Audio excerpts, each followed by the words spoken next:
انسان کی یہ فطرت ہے کہ جب تک کسی شے کی قیمت اور فائدہ معلوم نہ ہو تب تک اس شے کو وہ کوئی اہمیت نہیں دیتا۔ مزید یہ کہ اگر کسی شے کی ویلیو یا قیمت زیادہ ہو اس کی حفاظت کے بندوبست بھی زیادہ کرتا ہے۔ قیمتی سامان کے ضائع ہونے کا ڈر اسے سخت حفاظت پر مجبور کر دیتا ہے۔ بالکل یہی حال روحانی زندگی کے سامانوں کا ہے۔ دنیاوی زندگی کے سامانوں کی طرح روحانی زندگی کے سامانوں کی حفاظت کے لیے بھی کچھ بندوبست کی ضرورت پیش آتی ہے۔ روحانی زندگی کے سامانوں کی حفاظت میں توبہ کا عظیم الشان کردار ہے۔ توبہ اپنے ماضی کی غلطیوں یا گناہوں پر خلوص دل سے ندامت اور ترک کرنے کا عمل ہے، اور مستقبل میں ان غلطیوں کو دہرانے سے بچنے کے لیے اپنے رویے کو بدلنے کی شعوری کوشش کرنا ہے۔ اسلامی تناظر میں توبہ کا مطلب ہے اللہ کی طرف رجوع کرنا، اس کی بخشش، مدد اور رحمت کی طلب کرتے ہوئے اپنے گناہوں اور کمزوریوں کو چھوڑنا۔ توبہ کے بنیادی طور پر 3 مراحل یا سٹیجز ہیں۔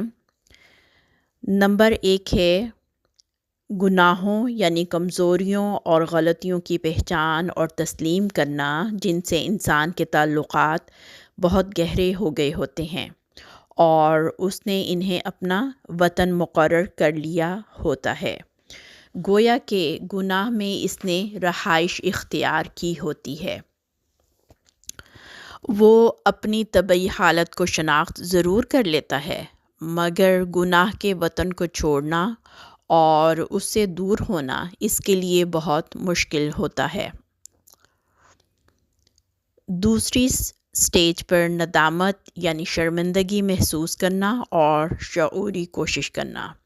غلطیوں، کمزوریوں اور گناہوں پر ندامت یعنی شرمندگی محسوس کرنے کا مطلب ہے کہ انسان توبہ کی دوسری سیڑھی پر قدم رکھ چکا ہے۔ دوسرے درجے پر پہنچنے کے بعد وہ گناہوں کے وطن سے ہجرت کرنے کی بھرپور شعوری کوشش کرتا ہے۔ اس حالت میں انسان اپنے نفس یعنی اپنے آپ سے ایک جنگ کرتا ہے۔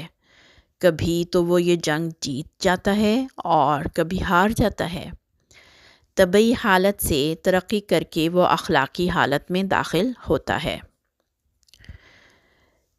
تیسری سٹیج پر ہے مخلصانہ عہد کرنا اور ثبات قدم۔ اپنے رویے کو بدلنے اور مستقبل میں غلطیوں یا گناہوں کو دہرانے سے بچنے کے لیے یا گناہوں کو چھوڑنے کے لیے مخلصانہ عہد کرنا اور مضبوطی سے اس پر قائم ہونا ہے۔ یعنی انسان اس سٹیج پر گناہ کے وطن سے بیزار ہو کر ہمیشہ کے لیے اسے چھوڑ دیتا اور پھر دوبارہ پرانے وطن یعنی گناہ کے وطن میں جانے کا اسے خیال تک نہیں آتا۔ نئے وطن یعنی تقویٰ کے وطن میں مستقل سکونت اختیار کر لیتا ہے، اخلاقی حالتوں سے ترقی کر کے روحانی ترقی کے دائروں میں داخل ہو جاتا ہے۔ دنیا میں انسان جب ایک گھر چھوڑتا ہے تو کس قدر اسے تکلیف ہوتی ہے، اور وطن چھوڑنے میں تو اس کو سب یار دوستوں سے تعلق توڑنا پڑتا ہے۔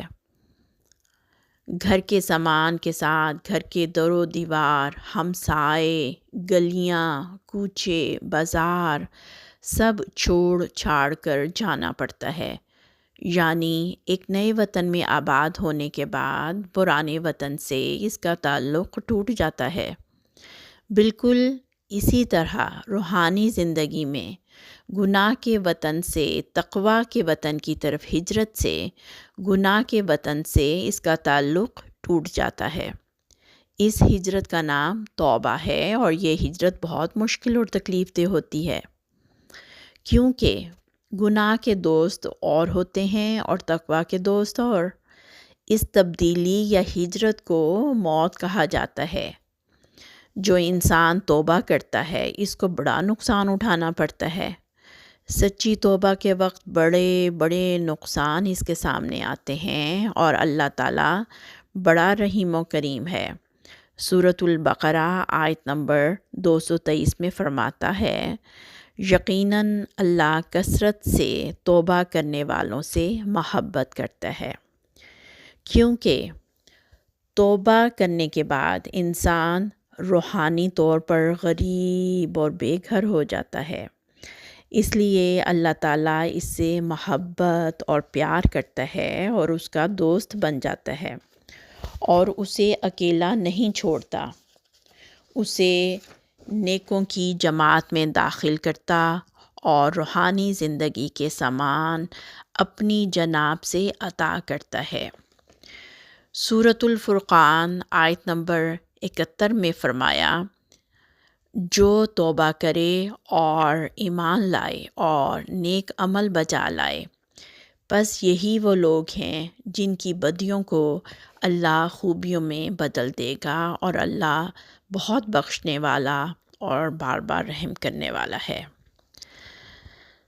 جب انسان رو رو کر اللہ سے بخشش مانگتا ہے تو آخر کار اللہ تعالیٰ اس کے دل کو بدل دیتا ہے، اور پھر اس کی طبیعت کو گناہ برا معلوم ہونے لگتا ہے۔